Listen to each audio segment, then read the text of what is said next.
Kabar kalau ada seseorang telah kabur dari tambang sudah sampai ke telinga petinggi Eclipse. Sebenarnya petinggi itu tak mempermasalahkan kalau ada yang berhasil kabur dari tambang, tetapi yang membuat dia tertarik adalah seseorang dengan kelas assassin level 10 mampu menghabisi penjaga level 45 dan level 55 dengan konstelasi. Sambil tersenyum dia mengatakan, ini akan menjadi perburuan yang menyenangkan. Sementara itu Kang Hu yang penuh luka dan stamina yang terkuras terlihat memasuki telepon umum. Kang Hu menelpon seseorang bernama Han Soyan untuk membantunya. Lalu Sins berpindah ke Kang Hu yang sedang diperban Han Soyan. Han Soyan bertanya apa yang terjadi. Apa kamu pergi ke zona perang? Tidak, Eclipse menculikku. Apa kau diseret ke tambang batu mana? Orang-orang itu terkenal sebagai penculik. Jawab Han Soyan sedikit terkejut. Han Soyan meminta maaf dan menangis. Seandainya aku lebih sering menghubungimu setelah kejadian itu, kamu tidak perlu mengalami ini. Ucap Han Soyan. Ternyata dulu mereka adalah sepasang kekasih. Pada saat perpisahan kami, dia adalah seorang hunter pemula yang baru saja bangkit. Dan kini dia veteran level 150 dan mempunyai konstelasi. Ucap Kang Hu dalam hati. Kang Hu beranjak dan mengatakan sudah jangan dipikirkan. Tidak ada hal baik yang akan datang dari terlibat denganku sekarang. Eclipse bahkan mungkin akan melacakmu. Tetapi Han Soyan terlihat menahan Kang Hu dan mengatakan, Opa, aku level 150 sekarang. Aku berada di level di mana hunter biasa tidak bisa menggangguku dengan sembarangan. Kau tak perlu khawatir padaku. Kau gunakanlah kekuatan itu untuk dirimu sendiri sekarang, ucap Kang Hu. Han Soyan menawarkan untuk bergabung ke dalam serikatnya. Seperti dulu kita bisa sekali lagi. Tapi Kang Hu langsung memotong perkataan Han Soyan dan berkata, jangan terlalu terjebak di masa lalu. Han Soyan terlihat meneteskan air mata dan tersenyum. Benar, aku sudah mengurus permintaanmu. Dan aku sudah menyiapkan telepon untukmu. Ucap Han Soyan, jaga dirimu opa. Dengan tersenyum Kang Hu berterima kasih dan berharap Han Soyan juga sehat. Lalu Sins berpindah ke Kang Hu yang menaiki taksi untuk pergi ke stasiun Daijian. Di dalam taksi Pak sopir meminta izin untuk menyalakan radio, dan diiyakan oleh Kang Hu. Di dalam radio berita mengatakan bahwa Serikat Junghua telah membunuh seluruh tentara Mawar Putih setelah hari penghakiman. Lalu Kang Hu teringat tentang hari penghakiman yang datang secara mendadak. Hari di mana monster yang muncul secara tiba-tiba dan langit berubah menjadi gelap. Di tengah-tengah kekacauan dan kepanikan. Karena monster yang muncul dan menyerang manusia, muncul juga orang-orang yang memperoleh kekuatan secara tiba-tiba untuk melawan monster. Orang-orang yang mempunyai kekuatan itu disebut hunter. Tetapi orang-orang yang awalnya memburu monster, juga ikut memburu manusia dengan tanpa alasan dan hanya untuk kesenangan. Muncullah Jiang Sihuan yang menghentikan para hunter yang menggila, dan menciptakan Serikat Junghua menjadikan kota Seoul yang damai. Tapi di balik kedamaian yang Jiang Sihuan ciptakan, ada rencana busuk di baliknya. Kang Hu berpikir, jika dia melawan Jiang Sihua dengan mengungkapkan ini, semua adalah ulahnya, maka dia akan membuat Kang Hu menjadi penjahatnya. Itu sebabnya, Kang Hu pergi ke tentara bayaran untuk mencari koneksi dan meningkatkan kekuatannya untuk melawan Jiang Sihuan. Setelah Kang Hu sampai di lokasi yang dia tuju, ada seseorang wanita cantik yang menghampiri Kang Hu dan memperkenalkan diri, namanya Li Yerin. Mereka pun saling berkenalan. Tetapi Kang Hu menyamarkan namanya menjadi Sun Qiu. Di sini Yerin memilihkan pekerjaan untuk Kang Hu. Tetapi Kang Hu menolak dan ingin hadiah yang bagus dan bisa langsung memberinya tugas yang sulit. Tapi Yerin sedikit heran karena Kang Hu cuma level 10. Lalu Yerin tertawa dan bilang terlalu banyak keberanian. Adalah keberanian yang sembrono. Dan dengan tatapan tajam Yerin berkata, kau ingin aku membersihkan mayatmu? Kang Hu pun menjawab, bukankah menjadi tentara bayaran adalah tentang memiliki keterampilan terlepas dari level orang itu sendiri. Lalu dengan senyum Yerin berkata, oh kalau begitu mari kita lihat kemampuanmu. Kau cukup menghindari skillku dan kau akan lulus, ucap Yerin. Yerin mengeluarkan boneka kabut yang mampu melacak bahkan di tempat yang sangat jauh jika terkena. Yerin pun mulai menyerang Kang Hu. Saat serangan itu mengenai target, Kang Hu sudah menghilang dari pandangan Yerin. Yerin tampak terkejut karena Kang Hu yang level 10 mampu bergerak seperti dia berada di level tinggi. Yerin tersenyum dan berkata, Apa kau bisa menghindari yang ini juga? Serangannya pun melesat ke arah Kang Hu. Tetapi Kang Hu mampu untuk menghindar dan dengan menggunakan kemampuan teleportasinya, Kang Hu sudah berada di belakang Yarin dan menghunuskan pedang. Si leher Yarin sambil berkata, "Mari akhiri tesnya sampai di sini." Yarin tersenyum, pergerakan itu tidak bisa dilakukan oleh seseorang berlevel 10. "Ya, apa aku lulus?"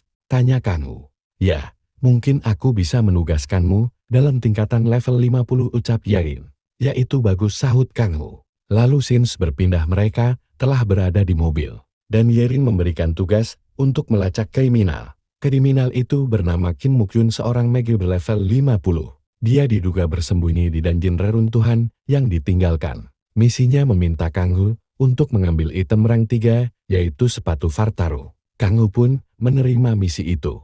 Lalu terlihat Kang Hu yang berjalan di reruntuhan kota. Dan di belakang Kang Hu bersembunyi beberapa monster yang mirip kelinci. Kang Hu sengaja melukai jarinya untuk memancing monster itu dengan darah. Karena mencium aroma darah, monster itu langsung menyerang Kang Hu. Satu persatu pun mulai ditebas oleh Kang Hu. Lalu muncul bos monster tingkat menengah yang bernama Ventus. Ventus pun melesat menyerang Kang Hu. Ventus mengeluarkan bayangan yang mirip Kage Bunshin. Saat menyerang, Kang Hu mampu untuk menghindarinya. Lalu dengan kekuatan penglihatan supernya, Kang Hu dapat mengetahui Ventus yang asli. Tanpa ragu, Kang Hu melesat dan menyerang tubuh asli Ventus. Ventus pun terluka, tetapi dapat melakukan serangan balik yang dapat dihindari oleh Kang Hu. Kang Hu yang dengan cepat berpindah ke belakang Ventus lalu mengeluarkan senjatanya. Kang Hu mengincar leher Ventus dan menusuknya. Ventus pun mati. Dengan kematian Ventus, Kang Hu berhasil merampas skill Ventus. Tak hanya itu, Ventus juga ngedrop sebuah item, yaitu Solasium. Solasium adalah tanaman yang memiliki efek menenangkan, mengurangi rasa sakit, dan menekan sindrom hipersensitif mana. Jadi tanaman ini sangat dibutuhkan Kang Hu.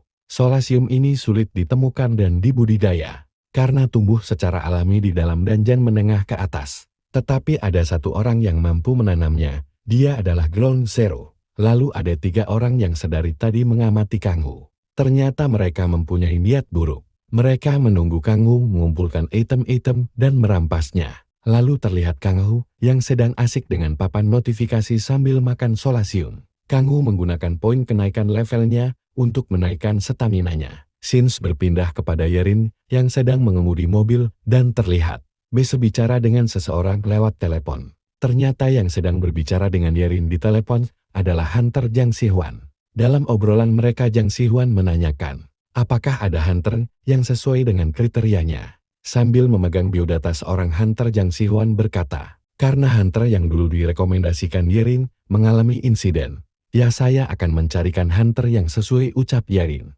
Jang Si-hwan berterima kasih sambil menatap hunter yang katanya meninggal karena terlibat insiden. Hunter itu hanya bisa berkeringat dan ketakutan. Kita kembali ke Kang Hu yang sedang menghadapi bos menengah bernama Ifria. Kang Hu melancarkan serangan dan menusuk salah satu lengan Ifria. Ifria pun juga membalas dengan mengeluarkan tangan aura yang mengarah ke Kang Hu dan mengenainya. Tetapi Ifria terkejut karena yang diserang hanyalah reruntuhan.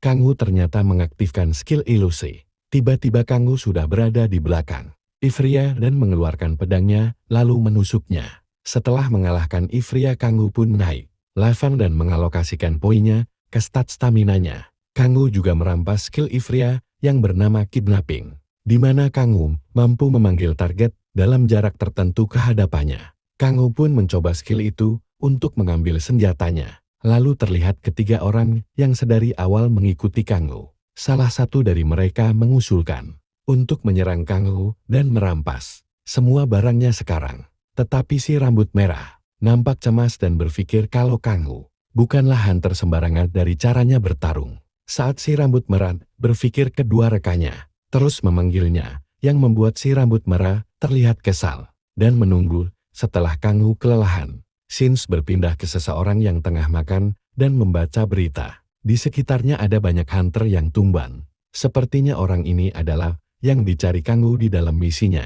Lalu orang itu pun merasakan kehadiran seseorang, yang ternyata itu adalah Kang Hu yang sudah di depan gedung persembunyiannya. Orang itu pun memanggil beberapa serigala untuk menyerang Kang Hu. Serigala-serigala itu berlari ke arah Kang Hu dan menyerang Kang Hu. Tetapi Kang Hu mengeluarkan daging dan tanpa disangka-sangka serigala itu langsung fokus ke daging dan memakannya. Kang Hu pun mengeluarkan pisaunya dan menusuk ketiga segala yang sedang makan daging itu. Ternyata Kang Hu sudah mempersiapkan hal ini sejak sebelum berangkat. Melihat serigalanya yang sudah dihabisi orang itu berencana melarikan diri, Kang Hu pun mulai berlari untuk mengejarnya. Tetapi orang itu sudah mempersiapkan banyak jebakan yang akan meledak jika terinjak. Tetapi Kang Hu mengaktifkan kemampuan penglihatannya untuk mendeteksi semua jebakan itu dan berlari dengan sangat cepat hingga membuat panik orang itu. Lalu orang itu menyerang Kang Hu. Kang Hu pun melompat untuk menghindarinya dan Kang Hu mulai mengejar lagi. Saat sudah dekat, orang itu mengaktifkan skill untuk bersembunyi di balik bayangan. Tetapi karena Kang Hu adalah sang penulis novel, jadi dia bisa mematahkan skill itu dan Kang Hu menggunakan skill kidnapping untuk menangkap orang itu dan menariknya ke hadapan Kang Hu. Kang Hu tanpa ragu menusuknya, tetapi orang itu mampu melawan balik dengan mana fire-nya. Kang Hu harus mundur karena ledakan mana itu dan harus menghindari serangan yang mengarah kepadanya. Saat serangannya mengenai Kang Hu dan terlihat Kang Hu terjatuh karena serangan itu. Tetapi saat melihat arah jatuh Kang Hu, orang itu terkejut karena ada banyak Kang Hu di sana. Dengan kesal orang itu menyerang dan mengakibatkan ledakan yang lumayan dahsyat. Tetapi Kang Hu tiba-tiba sudah ada di belakang orang itu dan menghabisinya. Dengan terbunuhnya orang itu, Kang Hu pun merampas konstelasinya dan mengambil item yang dimilikinya. Lalu Kang Hu meninggalkan tempat itu.